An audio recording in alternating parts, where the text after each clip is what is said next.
Hi and welcome back to Bounce Forward with me, Tiff. I'd like to acknowledge the traditional custodians of the land on which I'm recording this podcast, the Wurundjeri people of the Kulin Nation. I pay my respects to elders, past and present. Happy New Year! Hope you're all having a fabulous holiday period and enjoying some much needed downtime, just like I am right now.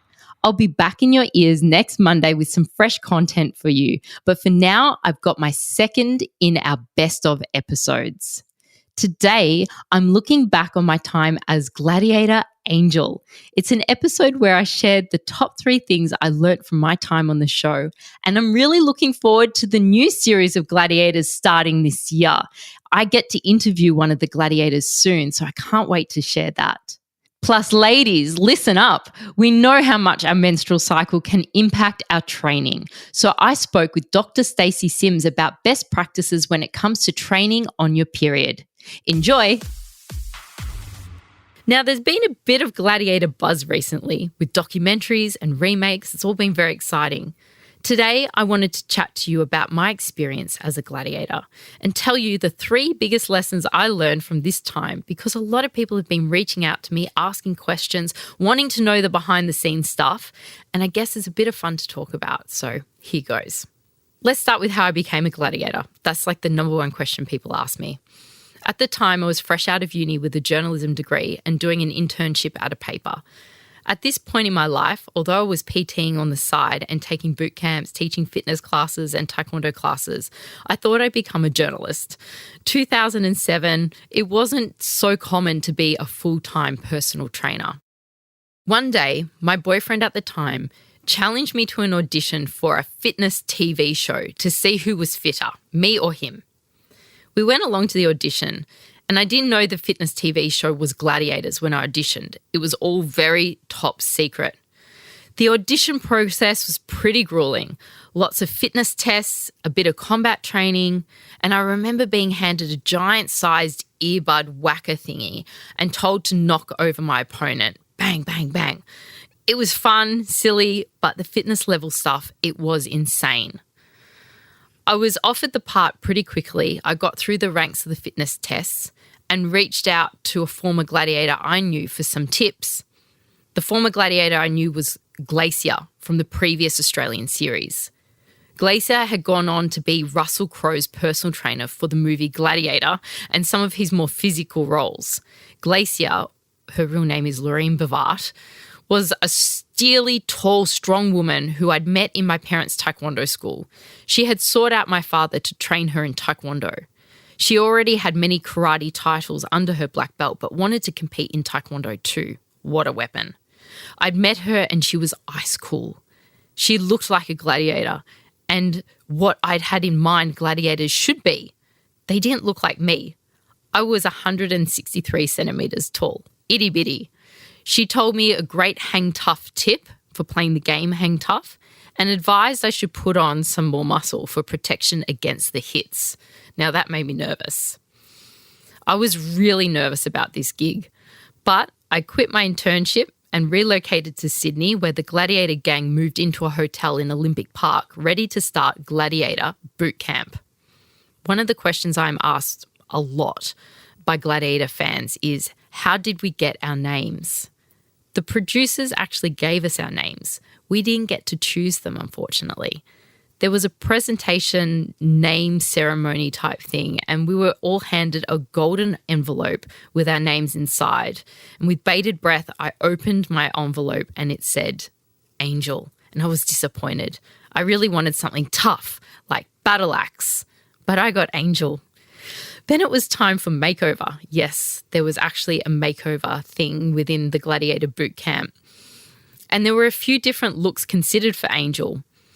Boxing cornrows, different wings, but the producers settled on silver boy-cut lycra undies with a navy belt, a silver halter neck bra, boxing boots, my hair out, laced with feathers, and a set of mechanical wings I wore in special promos and special events. And they said I had descended from heaven and I was ready to fly. It was very surreal. My father wasn't that impressed with my outfit, I'll tell you that. From acting classes to combat classes. We entered Gladiator boot camp. And to be honest, the first week I wanted to go home. It was way too intense for me, and I felt way too little to compete. I couldn't see over the pyramid steps, let alone get up them.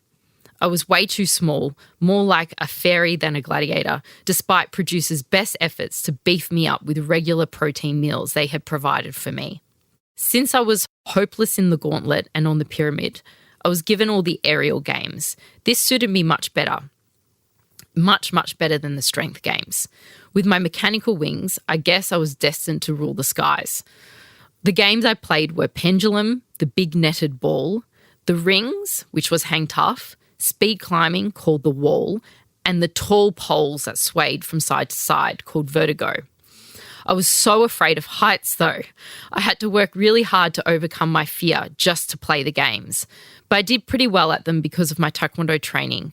I knew how to break fall safely from really high up, so I was able to look after the competitors and I was able to never injure anyone, which I felt so happy about, and I really, to this day, am so thankful for my break fall training. Was the training grueling? Yep. Some sessions would start out with 100 burpees. I'd be close to vomiting. Training really pushed me physically, and we all trained together, so no one wanted to look weak in front of Thunder or Scar. It was no pain, no gain training, not much recovery, and I look back at it now and I'm really proud of the fitness industry for moving away from this kind of training. No prehab, no recovery, but now the fitness industry, we do talk about recovery, we do talk about prehab, we do talk about looking after your body and a proper training program. It's not just smash training. Now, there was no social media back then. Can you imagine? So it was hard to know how to play the games. The games took hours to set up, so it wasn't like we could just practice all day in the arena on hang tough or be in the gauntlet and just play around and get to know the games. I practiced on a set of gymnastic rings in a gym, mostly for hang tough. But most of it came down to my speed and agility as an athlete that I already had. I had to trust that my fitness base could get me there. Some of the games like Vertigo, I'd only had one tryout before we filmed. What did the network feed me? This is such a good question. I'm asked this so often. Meals were provided for by the show. They were tiny portions of protein in plastic containers that you had to eat. And it was so weird because you'd be in the middle of your day and then a runner would come out and just hand you a little box and you would eat the meal in no matter what you're doing. If it was an interview or training, you had to eat this meal on time. I was on a muscle building program, so my meals were very high protein. I couldn't possibly put on enough muscle to look like a gladiator in time for filming. So we decided to rip me up instead, and this on camera would give the illusion of bigger muscles, even though in real time it meant I was losing weight. So, the 3 lessons I learned as a gladiator, they may surprise you. Being on the aerial events, I underestimated this, but the first thing I learned was the importance of the hang. Grip strength. How long can you hang from the monkey bars or a chin-up bar? Have you ever tried? It turns out your grip strength, the amount of force you have when you clench your hand around an object, is a huge indication of your overall health. Your grip strength is important for more than having a strong handshake or being able to open a jar. Researchers call grip strength an indispensable biomarker for adults. In other words, the strength you hold in your hands, wrists, and forearms says a lot about how healthy you are. It's also an indication of your risk for injury, mental health conditions, and much more. Grip strength naturally begins to decline around the age of 50. People who maintain their grip strength age more slowly. They stay healthier longer and are stronger throughout their bodies. I'd never really thought about it, but you can't get strong without good grip strength. A study from 2014 measured grip force production and wrist action and how the muscles in the forearms and fingers contribute. In this study, 7 males and 3 females around 25 were tested with a barbell simulating apparatus, increasing and decreasing in size. The grip force of the subjects decreased by 25% over time. This experiment suggests that more grip strength leads to less required power to move the apparatus. Therefore, you can deduce that someone who has a stronger grip requires less force to move an object. So the stronger the grip strength, the heavier you can lift. And the heavier you can lift, the more longevity you have. I'd never worked on my grip strength before Hang Tough. But as it was my main game, I had to improve my grip strength really fast. And the best way was just hanging from a bar. So if you're ever near a bar, monkey bars or a chin-up bar, just hang and see if you can get 30 seconds and then build to a minute and then maybe build to 2 minutes. It's the best way to improve your grip strength fast. The second thing I learned was all about visualization. I was terrified of heights, so I really relied on visualization to help me prep to play the games. There's one thing about being 8 meters in the air. It's another when you're wrestling with someone. I felt sick every time I had to play Vertigo. Vertigo was a one-on-one race between contender and gladiator across 5 27-foot, 8.3-metre poles. On the whistle, the competitors climbed to the top of the first pole. Once at the top, they swung their pole and used momentum to transfer across to the next pole. I would sit in the dressing room and visualise the sway of the poles, my steady footing, every single movement my body would make to try and calm my nervous system. It took a lot of meditating, kind of visualization to get out there, but I swear it made such a difference to my performance. I also used it a lot in Hang Tough, where it was like a game of chess. Every move you made, your opponent would try to sneak through. So there was no room for error. I would visualize the way I wanted my opponent to move so I could block them. And every time, it worked. The third thing I learned from Gladiators was that I got leaner by eating more, not less, and by doing less cardio, not more. Crazy, right? At this time, I wasn't about counting calories, but macros. I ate a high-protein meal every 4 hours. I threw away the scales and instead focused on DEXA scans to get a full picture of my body composition. Decrease calories and you might lose fat, but you might lose muscle instead. Increase calories and you might gain fat, but you might gain muscle too. The type of activity you do and the amount of protein you eat can determine the outcome. This is why combining strength training with a moderate protein intake is so powerful in achieving your desired results. Eating enough protein means more satiety, you're full for longer, a better body composition, and a high metabolic rate. Eating more protein also suppresses hunger and appetite for longer than eating the same amount of other macros like fats and carbs. This means if you eat 100 calories in the form of grilled chicken breast, for example, you'll be fuller for longer than if you eat 100 calories in the form of crackers or olives. I knew none of this before I became a gladiator, but it was one of the most important lessons I could learn. Eat more protein, and I still do to this day. Mostly it's been assumed that female athletes have similar requirements to men in terms of their training and recovery. Yet, thanks to emerging research, we now understand that this is not the case. In fact, women have their own physiological and nutritional needs which should be considered when designing and implementing training programs. One of the more obvious considerations is the menstrual cycle. As Dr. Stacy Sims says, women shouldn't train like men because women are not small men. I don't know about you, but at different times in my cycle, I just can't face high-intensity training. At other times, I'm raring to go. Bring on the burpees. I've never really tracked my cycle and my training and put it all together, but there are so many studies coming out now to support different training methods in different phases of your cycle to improve performance. I really want to get to the bottom of how to train with your menstrual cycle, so I'm very excited to catch up with Dr. Stacy Sims today, an expert in this field. Dr. Sims is an international exercise physiologist and nutrition scientist who aims to revolutionize exercise nutrition and performance for women. She has directed research programs at Stanford and AUT University, focusing on female athlete health and performance and pushing the dogma to improve research on all women. Dr. Sims has published over 70 peer-reviewed papers, several books, and is a regularly featured speaker at professional and academic conferences.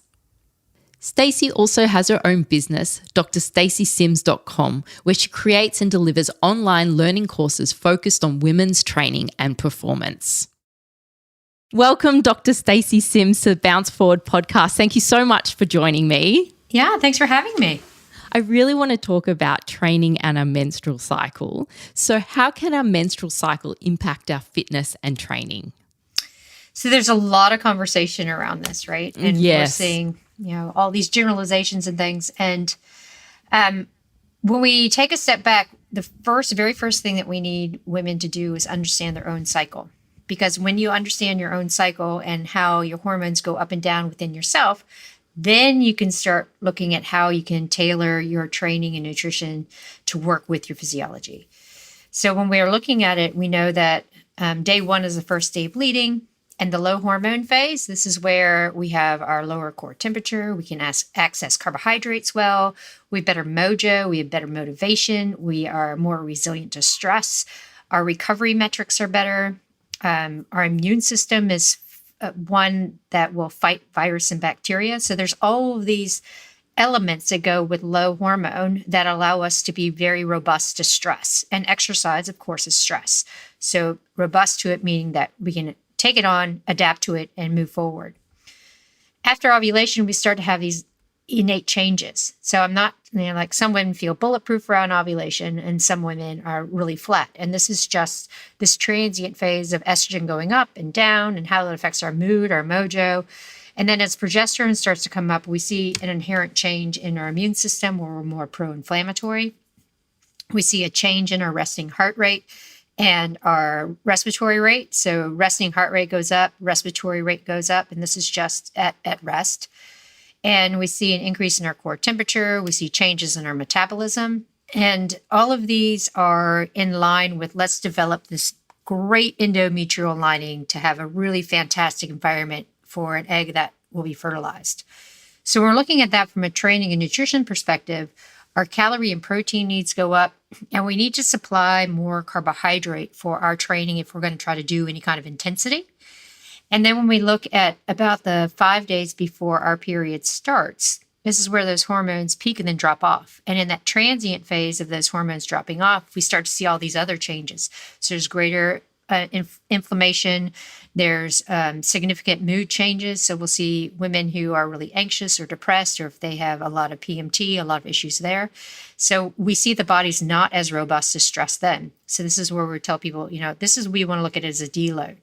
So if we overlay a typical periodization model over the menstrual cycle, then we can see there's a good 3-week block of build and change, and then a week of deload. But again, the key part is understanding how your hormones affect you, because we have this general schematic of how physiology works, but someone might be really flat on day 7 and someone else might be really bulletproof. So you can't tell them to do the same thing, right? So yes, and that's what we're seeing a lot in the media at the moment, when you should be training, when you shouldn't be training. Yeah. So is it really important to track your menstrual cycle and to integrate that into your training program? I say yes. And I say that, and I will caveat it where I might be responsible for all the media conversation about generalizations and specificity. Because when I'm looking at it, originally I was like, okay, these are all the changes that are happening. So if a woman wants to really build strength and endurance and be robust, she wants to build it when her stress levels are low, and physiologically these are things are happening. Mm-hmm. And then when things start to change and we start to see all these compromises in immunity, we might want to look at it this way. And then somewhere along the line, media picked it up and is like, you have to do this in your low hormone and this in your high hormone. And it's absolutely not about that. So with that caveat, it's really important for a woman to track her menstrual cycle so that, one, she knows if she is having changes in it. So if we start to see changes in the length or the bleed pattern, it's a really good internal check to say, hey, wait a second, something's going on here. Like, am I under stress? Am I anovulatory? Am I getting sick? Some of those kinds of things are really well ingrained in the menstrual cycle.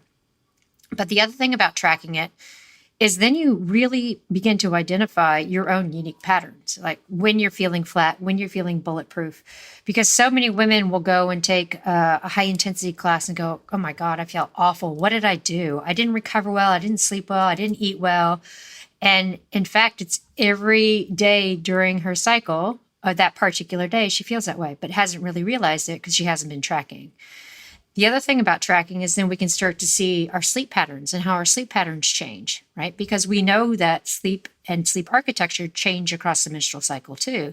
So we see after ovulation, when we start to get to the peak of progesterone, our core temperature is up, we start to see less and less of that slow wave sleep, and we start to see more awakenings. So just being aware of that, you can plan for better sleep hygiene or better sleep quality so that your sleep architecture changes aren't going to affect your daily life.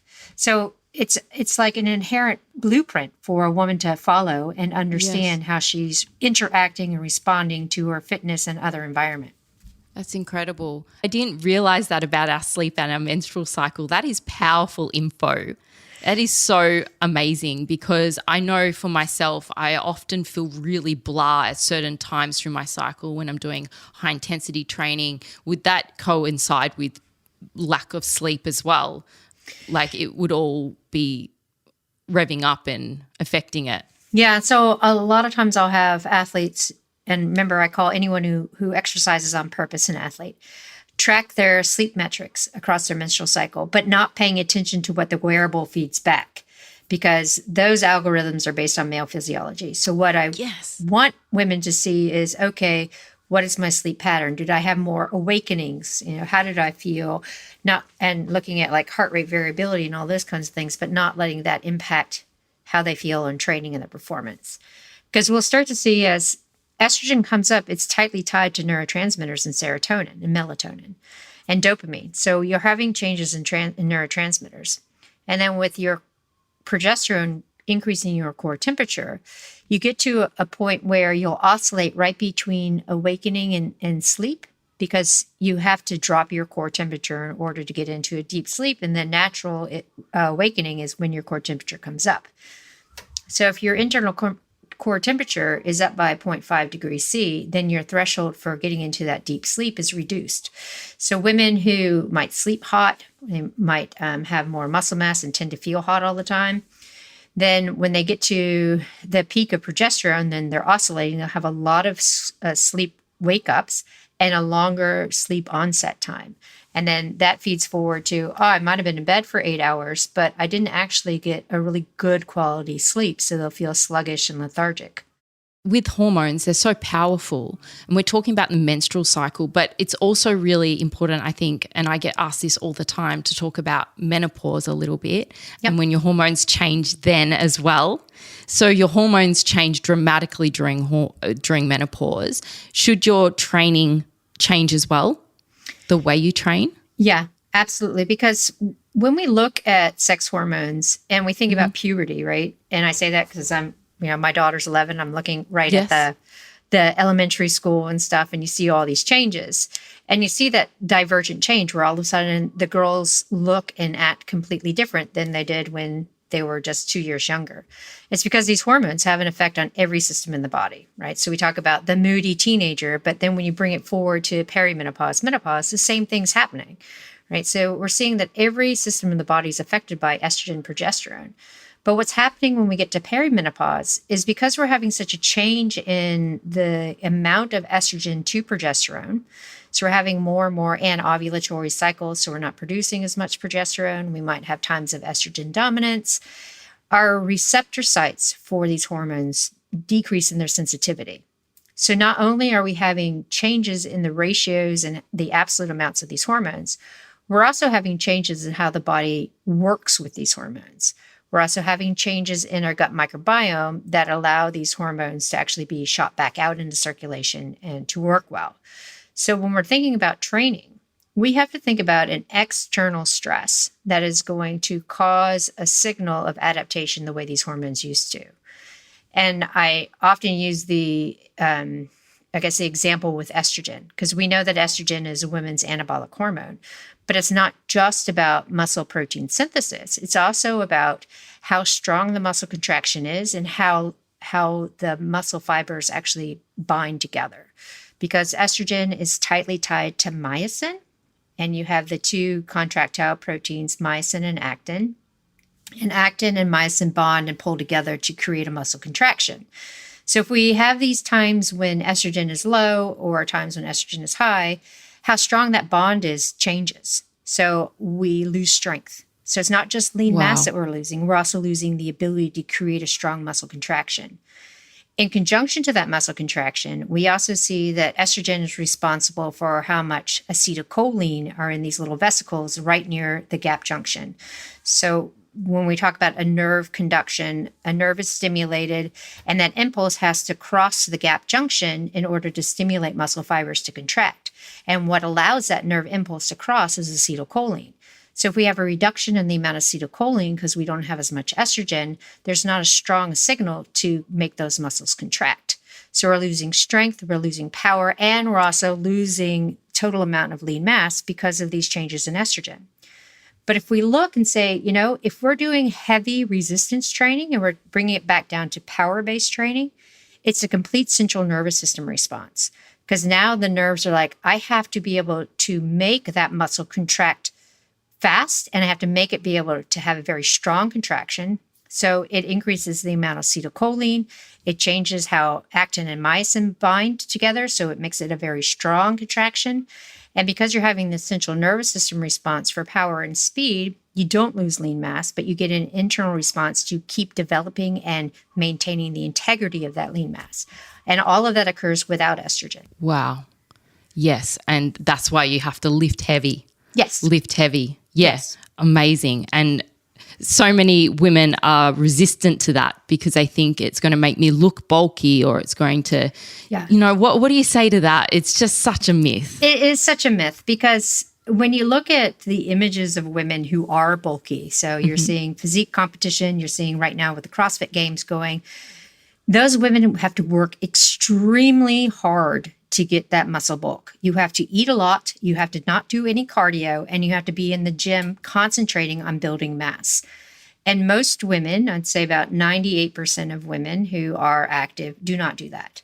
They're like, skip a meal, they might not eat as much, they'll add in some sprint stuff on top of their resistance training, and they just don't have the environment to build that muscle, nor do they have the physiology or hormone profile to get bulky. So it is an incredible myth that stems from when you had the strong women competition back in the early 1900s, where you're having all these really strong women in the circus atmosphere. And people are like, oh, well, if we lift, we're going to be part of the circus. And so that historical idea kind of wove its way into resistance training. And that's not the ideal, quote, ideal woman in society images. So it's that myth that's perpetuated that if you lift heavy and you do resistance training, then you belong in a circus. Yeah, that's unbelievable. That's crazy, isn't it? So going back to our menstrual cycle, is there a ultimate time to burn fat when you're menstruating? Like, is there to concentrate on weight loss? No, there isn't. Okay. And that's, because when we look from a physiological perspective, the body is not a linear algorithm. In order to get into more beta oxidation or fat burning, you have to go through carbohydrate. So when people are like, oh, I'm going to do fat burning or I'm going to do fasted exercise, it's actually counterproductive, especially in women. Because when we are looking at low carbohydrate intake, or we're looking at fasted training or low carbohydrate training, our liver, which also has estrogen receptors and glucose sensors, is like, hey, wait a second, there's not enough glucose circulating to actually allow the body to work this way. So what it does is it increases the amount of blood glucose and shuts down fatty acid from getting into the mitochondria. You need a little bit of blood glucose to stop that effect in order for you to actually get into greater beta oxidation. So what I mean by that is women are already metabolically flexible. And if we're looking to lose weight, it's not about restricting calories or carbohydrate around training. It's about doing the right kind of training, fueling for it, and then taking away maybe 150 to 200 calories at night so that you're having a slight calorie restriction. You're going to get better sleep because you're going to get more into a parasympathetic response without as full of a stomach. And then you wake up going, I need some food. So it becomes a better circadian rhythm of intake, as well as working with the way that your body wants to work and with a fueling mechanism. That is excellent. And that is a simple way of thinking about it as well. If you just eat a little less at night and fuel your body for exercise, don't starve it. I think that is just a game changer for everyone's performance. Because what people forget is when they don't have fuel on board for their exercise, the first thing that goes is lean mass, because it's a very metabolically hungry tissue. And for women, when women are in a fasted state, the body's looking to conserve and shut down things. So the first thing that it's going to rip into is metabolically hungry tissue to break it down, to provide building blocks, to keep the brain going, to keep the heart going, to keep the lungs going.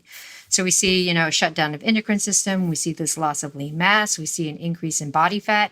And the more women are experiencing that, unfortunately, the more it drives them to do fasted or low carb or restricted calorie training. And it just becomes this vicious circle where they're not going to get to where they need to be because their body is fighting back inherently. Yeah. And the body will always fight back. Yes. It will always. Because it's trying to survive. Yeah, it is. It's always just trying to survive. Thank you so much, Stacey, for joining us today. You're welcome. Thanks so much for listening to Bounce Forward. I love having your company, so please DM me on Instagram at tiffhall_XO and let me know what topics you'd love me to cover. Don't forget to rate and review me on your podcast app. Speak soon. Happy days.